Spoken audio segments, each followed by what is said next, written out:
Monsieur le Vice-Président, Mr. Vice President, distinguished colleagues, it is an honor for me to take the floor before you today on behalf of Canada and the Canadians.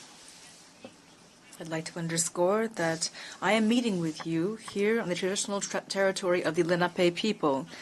This recognition is important because today in Canada we are celebrating the National Day of Truth and Reconciliation, during which we recognize and commemorate the Indigenous peoples who were here before us and continue to live among us. We recognize the pain caused by decades of abuse, negligence, and racism. Here as well, we would like to commit to doing better and to rectifying the errors of the past so we can move forward together.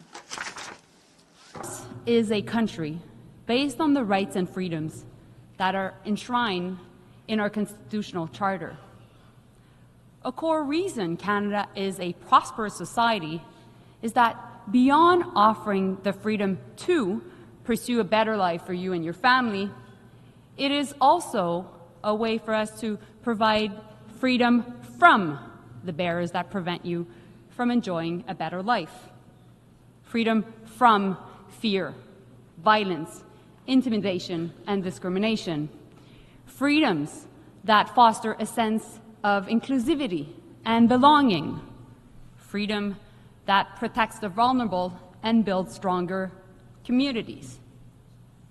Far too often, though, some of the loudest voices claiming to speak for freedom are the ones trying to redefine that word for their own purposes. They claim freedom as an excuse to do as they wish without any regard for the freedoms of others. This is certainly not how we should define freedom. They hide behind the word to tell us everything is broken, to spread disinformation and parrot the lines fed to them by those who wish to interfere in our elections and undermine our democracy. They weaponize the term freedom to further marginalize those in the most vulnerable situations, to justify spreading hate, and even deny people their right to make choices about their own bodies, including limits on reproductive rights. At the end of the day, through all of the noise, what they really mean to say is freedom for some, not freedom for all.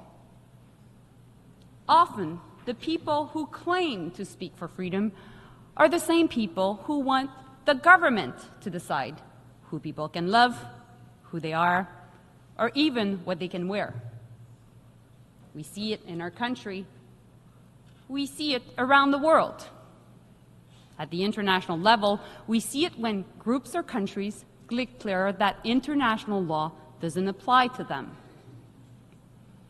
In Afghanistan, we see it taken to its extreme as the Taliban continued to impose inhumane rules against women and girls, banning them from being in public so they are invisible, robbing young girls of the fundamental right to an education. How is that respecting human dignity? How is that protecting the best interests of their people? They need to be held accountable. Last week, Canada joined Australia, Germany, and the Netherlands with the support from 22 other countries to take steps to hold Afghanistan accountable under the Convention on the Elimination of All Forms of Discrimination against Women. The Taliban cannot make international law disappear through simple decrees. Canada is a country that values freedom from oppression, not the freedom to oppress others.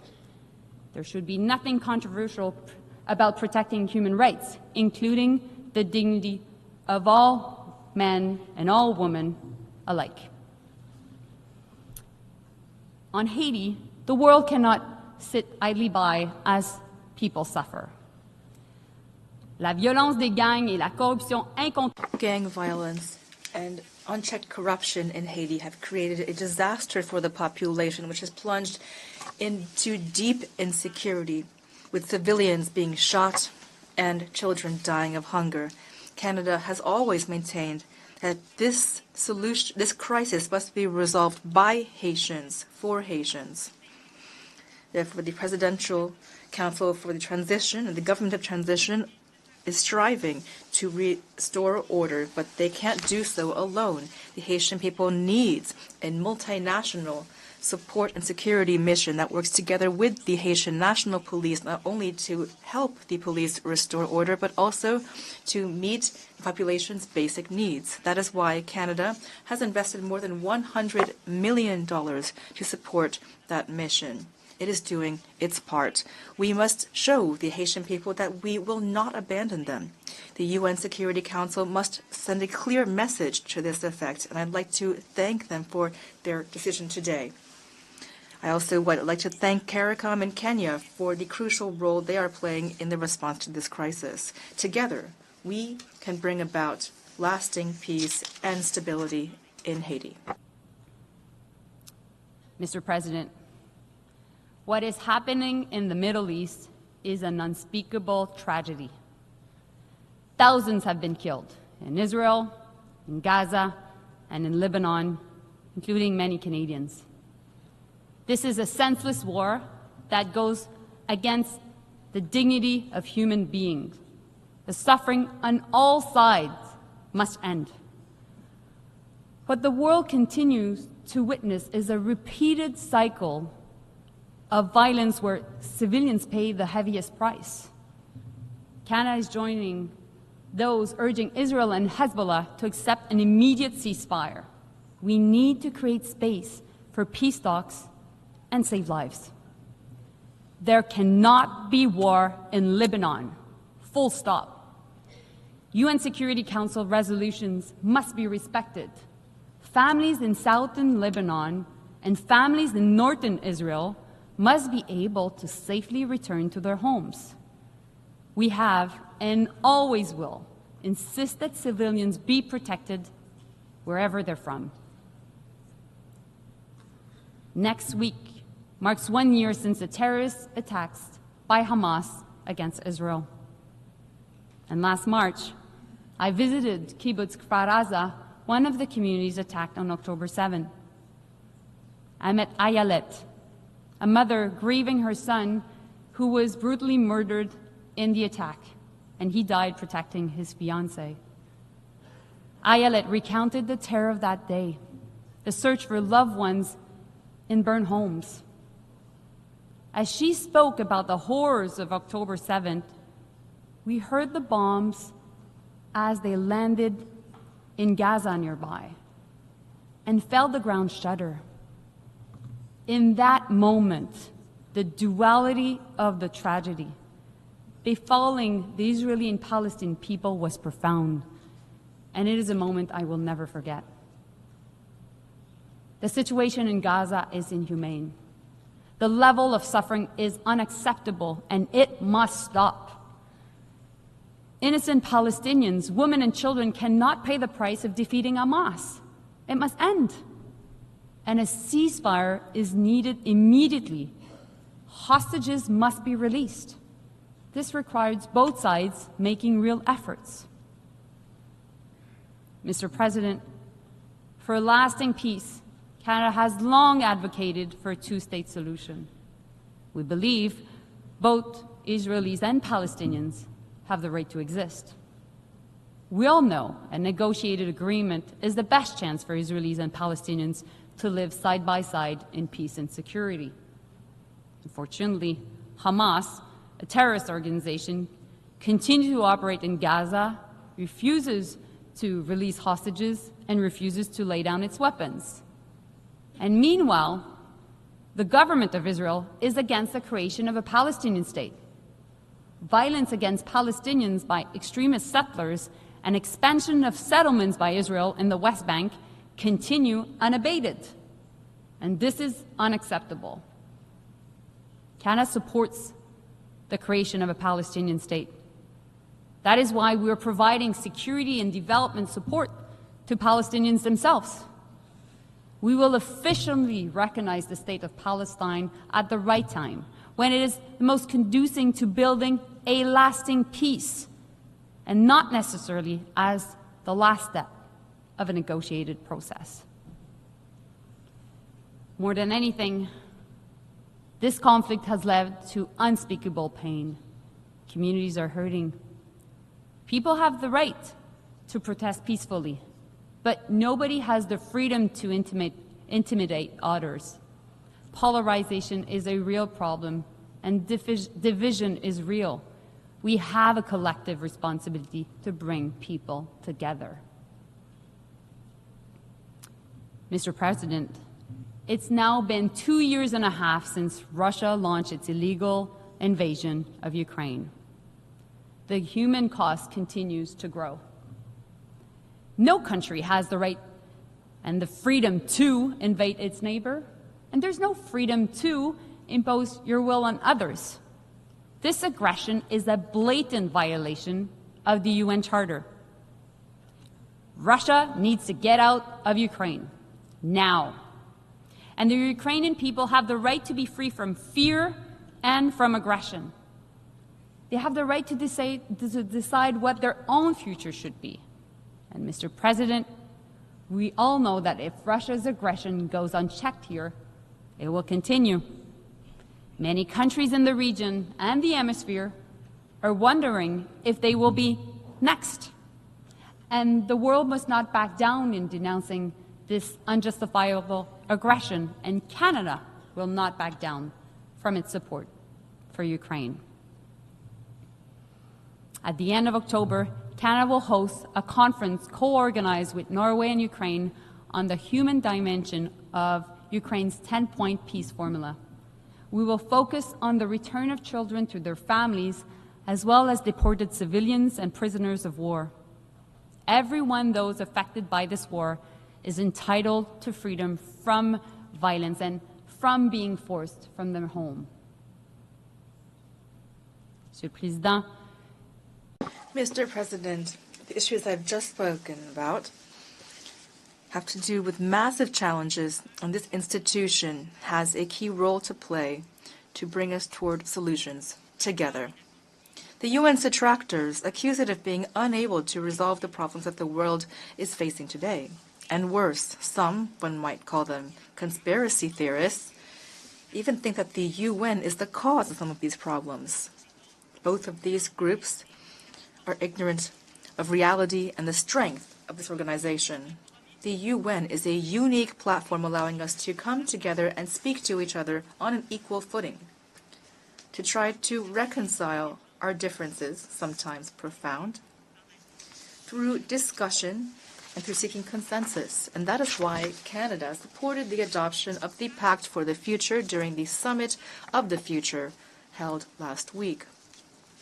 The Pact is a starting point, allowing us to work together to ensure the lasting place of this organization. The UN is not perfect, true, but progress is possible. As said by Secretary General, we simply cannot build a future for our grandchildren with a system built by our grandparents. So let us build that future together. Mr. Vice President, for almost 80 years now, no woman has occupied the post of Secretary General. That is unacceptable. Last week, I had the great honor, together with my colleague from Jamaica, to host in Toronto about 15 women ministers of foreign affairs from throughout the world. Our intention is clear. The next leader of this great institution must be a woman. It is high time for us to be able to say proudly from this podium and throughout the world, Madam Secretary General.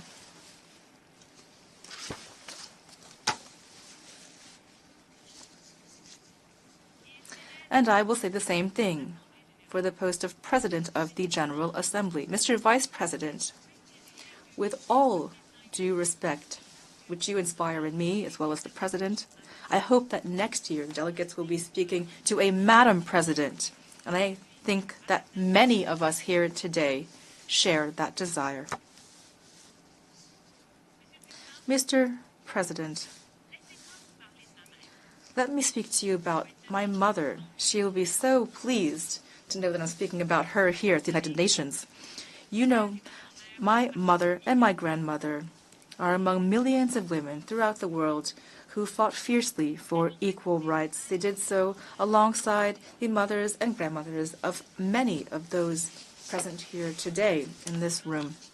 Recently, my mother said that we are now part of the consolidation generation, and she's quite right. Being part of our generation means that we need to consolidate the gains that have been made over time and fight against those who are trying to roll back this progress.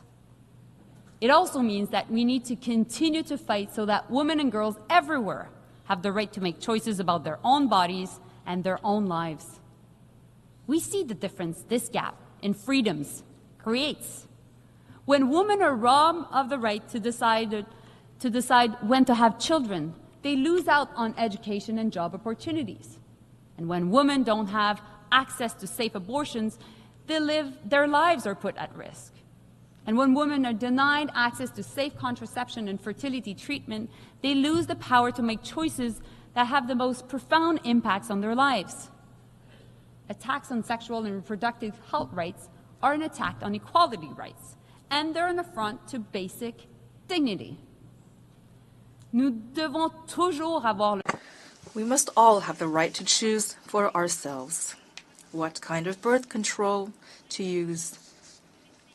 And we must be able to choose for ourselves whether to resort to abortion or assisted reproduction. We, women, have the right to be equal in everything: education, employment, and every other opportunity. We are women, and we are proud of being women. We will never back down. Together, we'll continue to move forward for our sisters, our daughters, and our granddaughters.